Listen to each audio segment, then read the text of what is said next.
Villa fans, and welcome to For the Love of Paul McGrath podcast. And this, be honest with you, what the hell are we going to talk about there? 0-0 again, Aston Villa, goal shy once more. Starting lineup was predictably passive, uninspiring for the majority of the first half. Emi Buendia being the only one that showed any small bit of guile at all. I said it in my very small team sheet tantrum that he needed to come deeper. He needed to get on the ball within a bit of space, and he found tons of space. So fair play to him from that point of view. But it's like, it's worrying. Villa are not even having shots on target. They're not even having shots. Not even having shots at the moment. And I'm gonna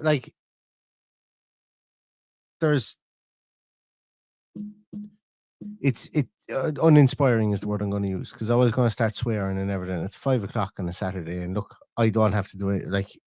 I think, look, a point away from home in a new stadium like that, and whatever you want to call it, fuck it. Look, it's not a loss. So I don't think there's any need to be slamming tables or jumping up and down, other than the fact that we still haven't scored, and we're 4 games into this league season. That's embarrassing. I always say don't get embarrassed being a fan of a club, but that should be embarrassing for every single one of those footballers. They cannot get the ball to Ollie Watkins. And they cannot get the ball to Ollie Watkins because the full-back play is nothing short of septic. I said I wasn't going to swear. It's septic at the moment, our full-back play in attack. Our midfield play in attack is also incredibly predictable. And that's why, there was we in the second half, it became a small bit more wide, or a bit more expansive. But still, the level of fullback play we saw today, the level of fullback play we saw against Crystal Palace, the level of fullback play we saw against Brentford, it's been absolutely septic bad in an attacking sense. And I don't know what the hell to do with it, because Ian Maatsen has been poor when he's been in there. Digne has been, like, from an attacking sense, Digne has been poor when he's been in there. Matty Cash has been poor. So I really don't know where we're going to go with that. If we want to play this situation whereby, oh yeah, we can get the ball out wide, and we'll do a John McGinn where we loft that ball, we dink a ball over the top, and Luca Dean gets onto it and gets that cross away, but it goes out over the goals for a goal kick. You're nearly better, like, at this stage, after 4 games, you're better off winding up from 35 yards out and just lashing it and seeing where the hell it goes, than you are crossing the ball in. I don't care about percentages, about XG, anything like that. Aston Villa needs something to happen, and they need something to happen for them pretty quickly, because it's the uninspiring. It's then the fact that if we had drawn that game 2-2 today, I would have been, yeah, do you know what? That's not so bad. I'm sorry, massive focus issues here on my camera. I would have been like, yeah, that's not so bad. At least we scored a couple of goals. But it's the powder puff, the toothlessness that's really bugging me. And it literally stems everywhere from 2 fullbacks. The pivots are doing less than nothing at the moment from an attacking point of view. 10 is non-existent, albeit the Buendia I thought was our best player today. Morgan Rogers is MIA. And therefore, a lot of people have messaged me privately and stuff like that, and I said, what the hell is Ollie Watkins doing? He looks like he doesn't want to be there. It's not that he doesn't want to be there. It's that nobody can get him the ball. The ball can't even go within 5-10 yards of him. We can't get it even anywhere within an ass's roar of where he stands. And that is really, really troubling. The fact that if you want to sit down, you want to analyze games. So if Unai Emery does all this video analysis, and we know he does, and we know these guys do all this video analysis, and they're stats driven as well. They know all about the statistics. There's no way that you can look at it and go back into the training ground and go, all right, lads, do you know what we're going to do? Same thing as last week, except better. Okay. And I'm not saying that's the case, because I think a lot of this lies on the players as well. I think some of the players have gotten old overnight. I think Luca Dean has got old overnight. And it's strange. It's strange to see, because I used this back in 2019, 2020, when if you guys have ever seen the film Space Jam, here we go. Here's tangential remark now that analogy that is probably niche in some circles. But you remember when all the basketball players touched the ball and they lost their powers? That's kind of what it looked like for one or two of our guys. Like Morgan Rogers has not been able to play football for Aston Villa this year. For 4 games in, hasn't had even a semi-decent Morgan Rogers performance that would have been what we would have been used to last year. He was a talisman. He was driving forward. He was picking up the ball. We know he can do it. Why isn't this system allowing him to do it? And I firmly believe the system isn't allowing him to do it because he's got zero pace either side of him, whether it's from the fullbacks. I think it is from fullback play as well. I've no way of showing you guys why I think it's football play, it's fullback play, because once again, I'd love to be able to sit down and do film study and stuff like that. And I could be wrong. Like, I'm not saying I'm right. It's just my theory, my hypothesis. But my God, it's become septic this year. It really has. Now, that's the word. That's the only word I can use for it, because we keep going out there and we keep getting zero results from it. None. The crosses in are poor. The crosses in are floating sometimes over the crossbar. It's slow. It slows right down when it goes out there. Not that it's any quicker when it goes through the middle. And I think some of it is player issue. And like, because I struggle to believe that there's any way that what I said there, that Unai Emery is going in and going, right, we're going to do what we did last week, except we're going to do it better. Because managers just like if because of what I said, because of the statistical analysis he does, because of the video analysis he does, and everything like that, it's just not possible that he's going to do that. You guys might have a different take on it. That's fine. My take on it is, it's just not possible that he would do that. He's been too good a manager. He's been too adaptable a manager at times, specifically with Sevilla, when he's had different types of fullbacks. I just cannot figure out what's going on currently. And it's only 4 games. I'm not pressing the panic button. I'm just talking about this 4-game sample set of being extremely, like, it's there's no teeth to anything that we do. Like, arguably, we had a deflected shot from Emi Buendia today. It looked like it was going in for all intents and purposes, and it didn't. We had a block from Tyrone Mings, which turned out not to be a block, and it was just Tierney O'Barry hitting the ball wide. We had a couple of saves from Martinez. We had a block from John McGinn. We had some good work, I would say, for somebody who was thrown in there, in Lamar Bogart in that defensive midfielder role. That's all we got out of it today. And Bundy, obviously, finding some space. That's really all we got out of it today. Might be a bit harsh on a couple of other players. We were solid. I must say we were solid. Yeah, look, you could say that Michael Keane missed that header. Beto missed the header at the start of the game, or missed the chance at the start of the game. But that's something for Everton fans, I think, to give out about. I think more in the main, we were a bit more solid. I think Everton deserved to win that game. Don't think that. I think Everton, on the balance of chances that they had, deserved to win that game. But I think both managers will go for a finish when you tie in the first half and the second half, because I thought we were the better team in the second half. I definitely did. Thought when Gassan came on, we played a small bit better. We had a bit more rotational ability within that front three. We had a small bit of. I thought our 2 pivots started to act a small bit better. Interested to know if Youri Tielemans is injured or not. Is that why he came off, or was it purely tactical? Because if he's injured, that really puts us in the dike, because we would have 4 of our 5 midfielders that would be injured, or 6, I suppose, when you include Lamar Bogart in that instance. And bringing Victor Lindelof on as central defensive midfielder, you don't want him starting there and playing 80 minutes or 70 minutes as a CDM. You certainly don't want that. I think on the balance of it, look, 0-0 is an arguable fair result, where I do think that the scale was for me, obviously, you've those, like, Michael Keane should be scoring that goal every day of the week. That header, he should be scoring that header every day of the week. He jumped late for that, and that's why he was late getting to the ball. He jumped early, and that's why he was early getting to the ball when he headed it. And then with the better chance as well, look, he just makes a hames of that, I think.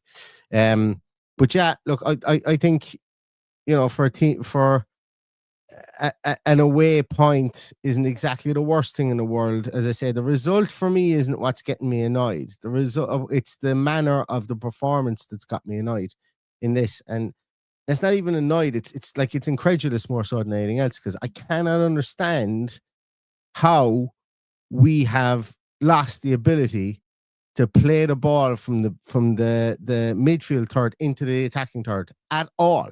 We can't do it at all. I think at one stage we had 5 touches in the opponent's box, and that's regular this season, having minimal touches in comparison to the other team. Now, I know we've done that under Emery previously, but previously we did it from the point of view we wanted to catch teams on the break. We're not even looking to catch teams in the break now. We're looking to be ball dominant now, which is the bonkers part for me. We're looking to be ball dominant, but we can't get it past that imaginary 35-yard line on the field, over that 35-yard line in the field, to get it into their attacking part quick enough. We just cannot. And look, I'm not even sure it's a pace issue anymore. I just don't know what it is. I don't know whether I don't know whether it's teams just, and that's where I keep on coming down with the full back play. The teams are just looking at us now going, yeah, go on, send your fullbacks forward. We know what they're going to do. They're just going to hit a ball against us. It's going to go for a throw. It's going to go for a corner. But certainly what's not going to happen is they're not going to swing in a ball, and we're not going to have 3 or 4 people trundling into the area and getting ahead in it. Because we just won't. It's never been the Aston Villa way. Which is strange as well, again, because in preseason, and I know it's only preseason, we were doing that way better. We were getting good crosses in. Ollie Watkins was finding space in the box against pretty decent teams as well. We were finding space in the middle. And it's like as if we've just kind of lost all that. Or maybe we laid out our table too early in those preseason games. There were nothing major to write home about either, any of those. There was no massive performances in any of them. So I certainly didn't watch any of them and go, oh yeah, that's something that we're going to see Aston Villa do time and time again this season. That's a pre-designed play or anything like that.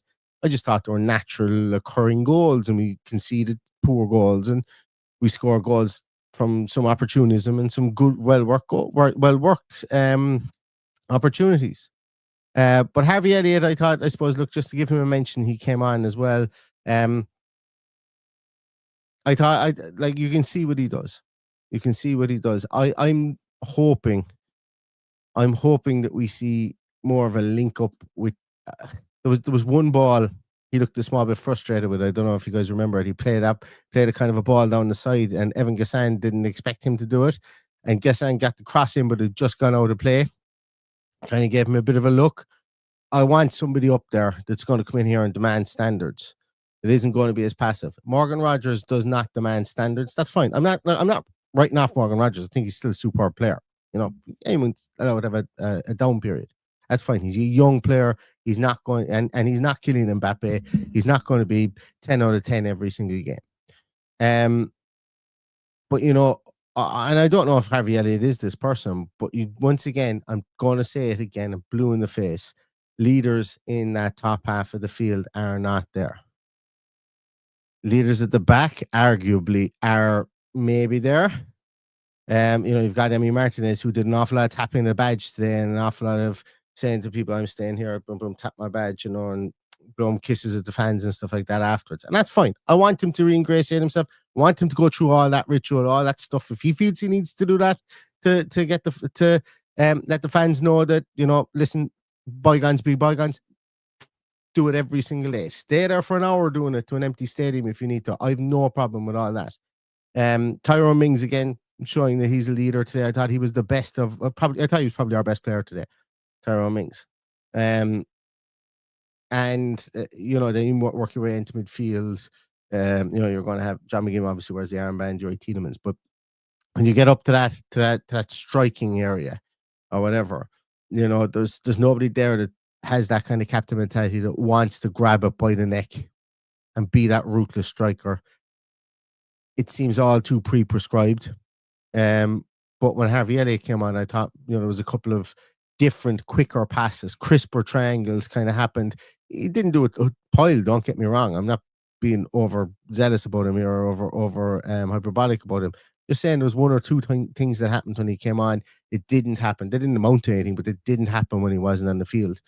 So it would be nice to see him on for a small bit longer. It certainly wouldn't. I certainly would have been nice to have seen him on for a bit longer. So Like, there isn't a whole pile to talk about this. I could stay here for another 15 minutes just ranting and raving about 0-0 draw. I will be honest with you guys. I'm going to come to some of your comments. There's an absolute ton of them here, so I won't get to all of them. But where are we? Mark Brannigan says, I thought there was a far better effort than previous games. What was missing was that final pass, just never came off. I've no worries that Emery will sort this out soon. That's how I want to end. That's my thoughts on this as well. I thought it was a better performance, more coherent performance, albeit we had a few sloppy moments. The annoyance for me is the lack of teeth in attack, and the lack of people going, right, I'm just going to fucking swing a leg at this thing here now and see what happens. The lack of invention, the lack of cockiness in attack. You can see there's evidently 2-3 people there in that attack that, well, I was kind of including John McGinn in that, but he's not even an attacker. He shouldn't even be there anyway. Shouldn't be in that right midfield role. He should not be in that right midfield role. If Matty Cash can't handle his business, John McGinn should not be there to babysit him. 27-year-old, 28-year-old player. I'm not saying that's the reason he's there, but if that is the reason he's there to get cover, in this game, there was times when he wasn't pressing even from that position. If you need to bring him back or play him centrally, do. But the right-hand side is playing one of our more effervescent players. He still has all the energy in the world. Putting him out on the right-hand side, you're only getting a third of John McGinn. Put him in the center somewhere, you're getting the full lot of John McGinn. But the goal is the thing that's killing me. The lack of a goal is what's killing me. Lack of a goal is what's killing me about this again.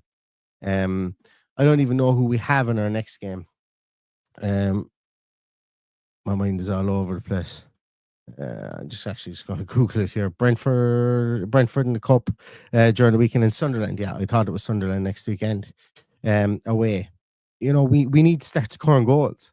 We need to score a bloody goal at some stage. And also, not having a go at the admin on Twitter, but to say goalless first half, you were looking for everybody to pile in.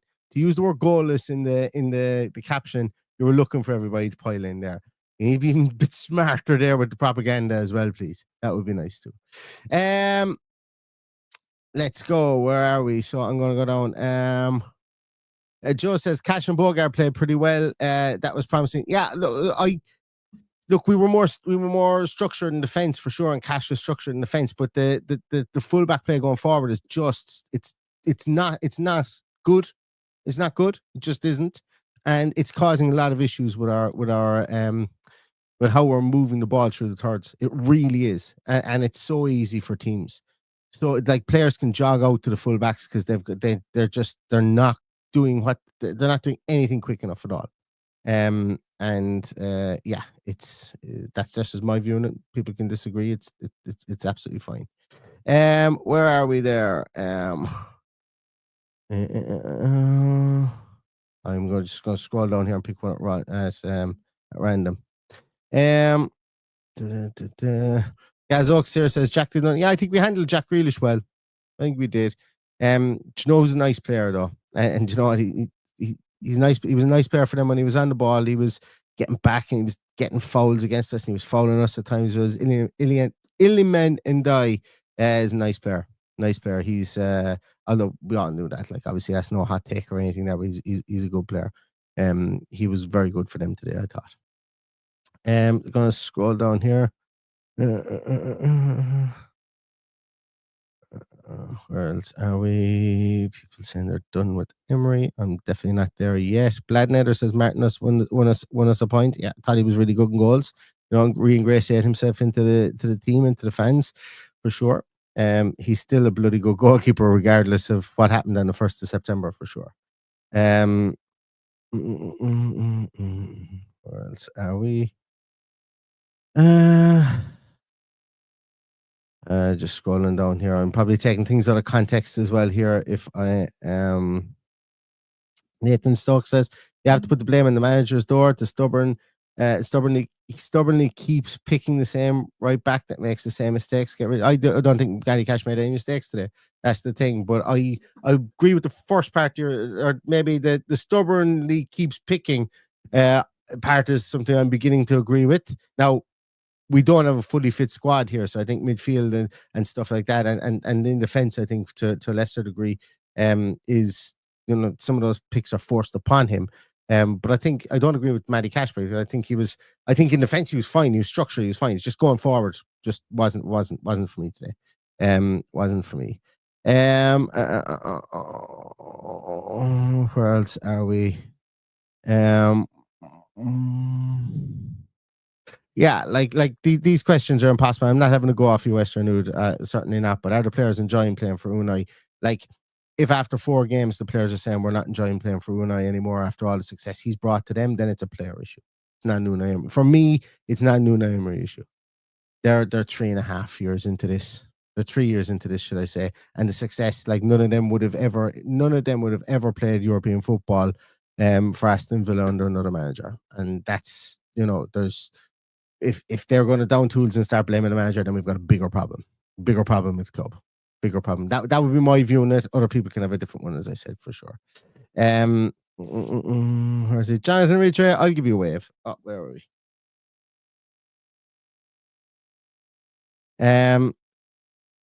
Right. I'm going to leave it at that as well, because I've had to run back in, look after the kids again there. So I've got a slight reprieve for 25 minutes or so here, but I will be back on the Claret and Blue with Dan Ronaldson at some stage later on this evening. I don't know what time. It'll be after 7:30 anyway, when all children are in bed.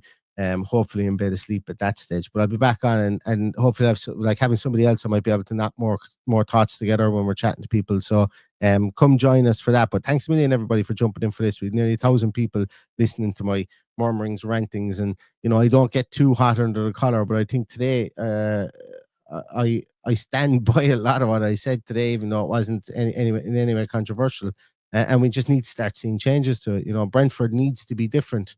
We need to start just releasing people. What I mean by that is just like unleashing people. I think just going, go have it. Just go nuts there for about 10 minutes and see what happens. And if you want to dribble across the front of the box and just swing a leg at something, do it. We seem very formulaic at the moment. We seem very ponderous, I think, from the player point of view, and I just think we need a spark. The spark still isn't there, no matter what we do, and I don't think bringing pace into the team is going to fix it. It'll help, don't get me wrong, but I don't think it's the be all and end all for that. I think we have to get some better things done with our fullbacks. It's for me that's an absolute must currently. Because you even look at James Garner playing fullback for Everton today. He got in the front foot really quickly when he needed to. Then you had on the other side Jake O'Brien, who's just like basically Jake O'Brien's is being played out of position. For all intents and purposes, he's being played out of position when he goes out that wide. But yet once again, when he was getting the ball, he was getting on the front foot and he was carrying that ball forward with a bit more purpose. And we need this. We have to have this.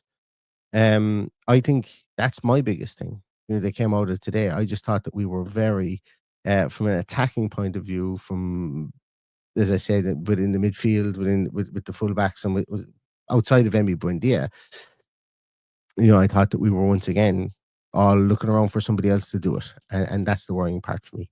Anyway, I'm going to leave everybody go. Thanks a million for joining. 0-0, and again, they're probably Everton on a balance of play deserve to win. But it's a point away from home. That's the one thing that I don't want to be missed in this. We're up to 2 points now for the year after 4 games, and we move on, and we will be back again with stuff for the Brentford game, and obviously for Sunderland next week. But thanks a million, everyone. Hopefully this was in some way cathartic. Hopefully I didn't rile anybody up too much.